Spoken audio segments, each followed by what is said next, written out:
भाई साहब, एकाकी एपिसोड 2 के एंड में कोई मिल गया मोमेंट देखने के बाद हमें ये तो पता चल गया कि ये कोई एक हॉरर कॉमेडी नहीं बल्कि एक साइकोलॉजिकल साईफाई कॉमेडी सीरीज है जहां पे हर कोई एक लूप में फंसा हुआ है।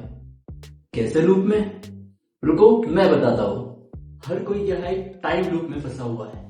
Let me explain. जैसे गांव वालों का एक ही चीज बार बार रिपीट करना, जैसे पनवाड़ी का बस पान बनाते रहना, गांव वालों का बस चलते रहना, टोल वाले गार्ड का बार बार हाथ आगे करना, या वो बूढ़ी अम्मा जो बार बार नजर आती है, या तो फिर वो ट्रैक्टर जो एक ही सर्कल में बार बार घूमे जा रहा था। ये सबसे यही साबित होता है कि वो किसी ना किसी तरह के एक लूप में फंसे हुए हैं।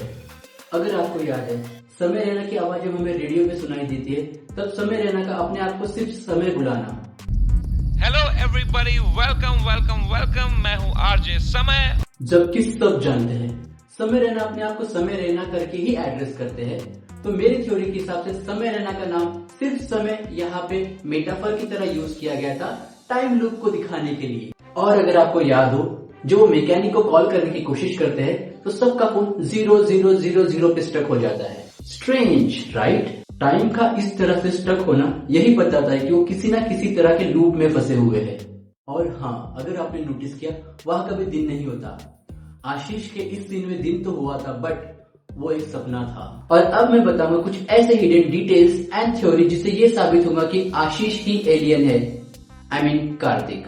पहला हिंट हमें सीरीज रिलीज होने के पहले ही मिल गया था। कैसे? अगर आपको याद है, ये वाला पोस्टर जहाँ पे आशीष की एक ईविल स्माइल और आंखें बिल्कुल गांव वालों जैसी जिनके ऊपर एलियन का इन्फ्लुएंस है, इससे ये साबित होता है कि आशीष के ऊपर भी एलियन का इन्फ्लुएंस है या तो आशीष खुद एक एलियन है। इस सीन में आशीष बताता है कि किस तरह से उसके मामा ने बताया कि गांव से निकलने के बहुत सारे कच्चे रास्ते हैं। मामा ने बताया था ये रास्ते पे एक्चुअली 2-3 कच्चे रास्ते। बट अगर हम रिवाइंड करें तो ट्रेलर में एंड फर्स्ट एपिसोड में हमें क्लियरली बताया गया था कि आशीष को इस विला के बारे में उसके मामा के गुजर जाने के बाद विल में पता चला था। और ये जो बंगला है ना, ये मेरे मामा ने ना हमसे छुपा के रखा था। पिछले हफ्ते ही विल में इसका खुलासा हुआ है। इसी से ही हमारी नेक्स्ट थ्योरी जुड़ी हुई है। अगर आपको याद है, यहाँ पर वो एक प्रायोरिटी लिस्ट बना रहे थे, किसको टॉप पे रखना है, किसको बॉटम पे रखना है। तो यहाँ पर अगर आपको याद है, सबकी स्ट्रेंथ और वीकनेसेस भी डिस्कस हो रही थी। तो यहाँ पे दिखाया गया कि आशीष की स्ट्रेंथ है मैनिपुलेशन और उसके वीकनेसेस है नन। इससे ये भी साबित होता है कि आशीष ने सबको मैनिपुलेट करके एकाकी विला लेकर आया है ताकि एलियन उसको पकड़ सके, उनके ऊपर एक्सपेरिमेंट कर सके या उन्हें खा सके। इसी सेम सीन में टेबल पे 7 चाकू रखे हुए होते जो कि उन 7 दोस्तों को रिप्रेजेंट करते जो एकाकी विला में आए हुए हैं।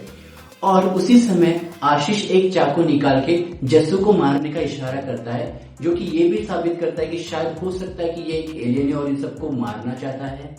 और मेरी आखिरी थ्योरी, जब वो ड्रोन से बाहर निकलने का रास्ता ढूंढ रहे होते हैं तो आशीष उनको इनडायरेक्टली बता देता है कि वो यहाँ से बाहर नहीं निकल सकते, सारे रास्ते बंद है। भाड़ में जाए रोड्स, हम लोग जंगलों से ट्राई करते हैं। हो सकता है जंगलों में से कोई पैच हो जो हाईवे पे खुलता हो। जिससे ये साबित होता है कि आशीष चंचला ने उनको यहाँ पर भी मैनिपुलेट करने की कोशिश कर रहा है और उनको यहाँ रोके रखने के लिए कोशिश कर रहा है ताकि एलियंस उनको पकड़ ले।